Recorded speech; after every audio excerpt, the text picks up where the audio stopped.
ओम गणेशाय नमः।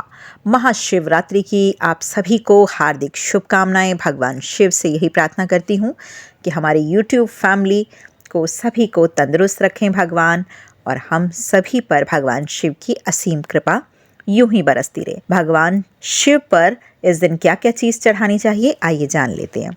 शिव जी को दूध, दही, शहद, बेलपत्र, भांग, धतूरा, सफ़ेद चंदन, मौसमी फल, गंगाजल, गाय का दूध, गाय का घी, सफ़ेद फूल, गन्ने का रस, सफ़ेद बूरा आदि चीज़ें चढ़ाई जाती हैं। बेलपत्र, धतूरा, अक्षत, फल फूल, आंकड़े के फूल, बिल्व पत्र और बिल्व का जो फल होता है वो भी चढ़ा सकते हैं। धार्मिक मान्यताओं के अनुसार शिवरात्रि पर व्रत और पूजन पाठ करने से सभी तरह की मनोकामनाएं पूर्ण होती हैं। शिव जी को भांग, धतूरा, अक विशेष प्रिय है। समुद्र मंथन के समय विषपान के प्रभाव को कम करने के लिए भगवान शिव जी पर भांग और धतूरा चढ़ाया गया था। शिवरात्रि पर शिवलिंग पर दूध, दही, गंगाजल, घी और बेलपत्र से भगवान भोलेनाथ का अभिषेक किया जाता है। शिवरात्रि पर भगवान शिव जी को चढ़ाने के लिए कुछ और भी चीज़ें हैं, जैसे पंचामृत, जल, गंगाजल, गेहूँ। शिव जी को चढ़ाने के लिए शक्कर का भी इस्तेमाल किया जाता है, गन्ने का रस भी चढ़ाया जाता है। इनसे अलग अलग तरीके से सबको एक साथ मिलाकर पंचामृत से भी भगवान शिवलिंग को स्नान कराकर जल से फिर अभिषेक किया जाता है। शिवलिंग पर गेहूं चढ़ाने से माना जाता है कि आपको धन संबंधी जितनी भी परेशानियां आ रही हैं वो आपकी दूर हो जाती हैं और आपकी आर्थिक स्थिति जो है उसमें सुधार आता है।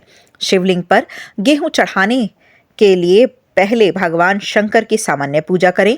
इसके लिए चंदन, बिल्वपत्र, फूल और छोटा सफ़ेद वस्त्र चढ़ाएं या फिर जनेऊ भी चढ़ा सकते हैं। फिर शिवलिंग पर गेहूं चढ़ाएं। गेहूं चढ़ाने से माना जाता है कि सुयोग्य पुत्र की प्राप्ति होती है। गेहूं चढ़ाने से सांसारिक सुख भी प्राप्त होते हैं। इससे मां अन्नपूर्णा का वास घर में बना रहता है। इसके अलावा संतान सुख की प्राप्ति होती है। शिवलिंग पर गेहूं चढ़ाने से विवाह की बाधा दूर होती है। वैवाहिक दंपति को शिवलिंग पर गेहूं जरूर चढ़ानी चाहिए। सुयोग्य पुत्र की कामना से व्रत रखने वाले लोग पूजा के समय भोलेनाथ को गेहूं चढ़ाएं। ऐसा करने से पुत्र प्राप्ति का आशीर्वाद मिलता है। शिवलिंग पर चीनी अर्पित करने से धन धान्य में वृद्धि होती है और माना जाता है कि सावन के तीसरे सोमवार को शिव योग शाम 7 बजे से होता है। शिव जी को रुद्र भी कहा जाता है और शिवलिंग पर जल चढ़ाने से पहले एक लोटे में जल लेकर उसमें कुछ बूंदें गन्ने का रस की डालें।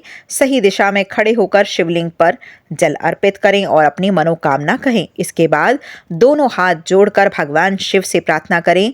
ऐसा करने से जल्द ही आपकी मनोकामना पूर्ण होती है।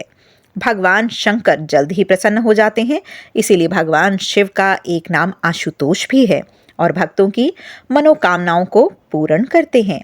भगवान भोलेनाथ को प्रसन्न करने के लिए एकमात्र एक लोटा जल ही काफ़ी माना जाता है।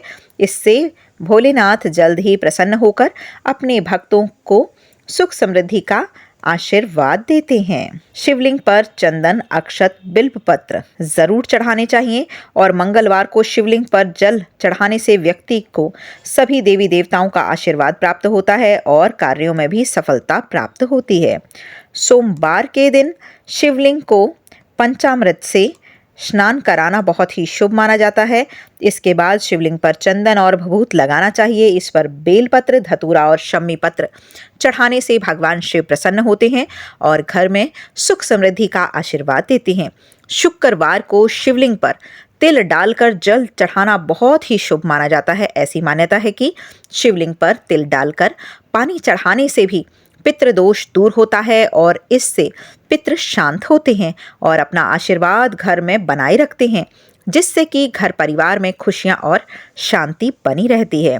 लौंग भी शिव शक्ति का प्रतीक होता है और माना जाता है कि लौंग ऊर्जा का कारक है। आर्थिक तंगी से परेशान लोगों को नियमित रूप से शिवलिंग पर लौंग चढ़ाने से इस समस्या से छुटकारा प्राप्त होता है। पूजा पद्धति के अनुसार शिवलिंग पर लौंग अर्पित करने से नकारात्मक ऊर्जा भी दूर होती है। भगवान भोलेनाथ को प्रसन्न करने के लिए एक लोटा जल आपको जरूर चढ़ाना है और साथ ही जो भी सामान आपको मिल जाता है वो चीज़ें आप ज़रूर ही भगवान शिव को पूरे भाव के साथ अर्पित कीजिए। इससे भगवान भोलेनाथ जल्द ही प्रसन्न होकर अपने भक्तों को सुख और समृद्धि का आशीर्वाद प्रदान करते हैं। शिवलिंग पर मूंग की दाल चढ़ाने से नकारात्मक ऊर्जा नष्ट हो जाती है और साथ ही इससे किसी भी काम में आ रही बाधाएं भी दूर होती हैं और काम सफलता के साथ पूर्ण हो जाता है। मगर मूंग की दाल साबुत वाली होनी चाहिए। शिवलिंग पर जो काली दाल होती है, उड़द की दाल जिसे कहते हैं, साबुत उड़द भी चढ़ते हैं, उससे भी माना जाता है काफ़ी अच्छा रहता है। उससे शनि जो हैं वो शांत रहते हैं। यदि किसी भी तरह का शनि का दोष आपकी जन्म कुंडली में बना हुआ है तो आप ये कर सकते हैं। आप दोनों तरह के तिल भगवान शिव के शिवलिंग पर चढ़ा सकते हैं, काले भी और सफ़ेद भी। शिव पुराण के मुताबिक शिव जी को मूंग की दाल चढ़ाने से किसी खास काम या मकसद से जुड़ी हुई खास मनोरथ तुरंत ही पूरी हो जाती है। शिवलिंग पर 108 मूंग के दाने चढ़ाने से सभी तरह की मनोकामनाएं पूर्ण हो जाती हैं। यदि यह उपाय आप प्रदोष काल में करेंगे तो ये बहुत ही ज़्यादा फलदायी होता है। शिवलिंग पर हरे मूंग की साबुत दाल चढ़ाने से मनोकामनाएं पूर्ण होती हैं।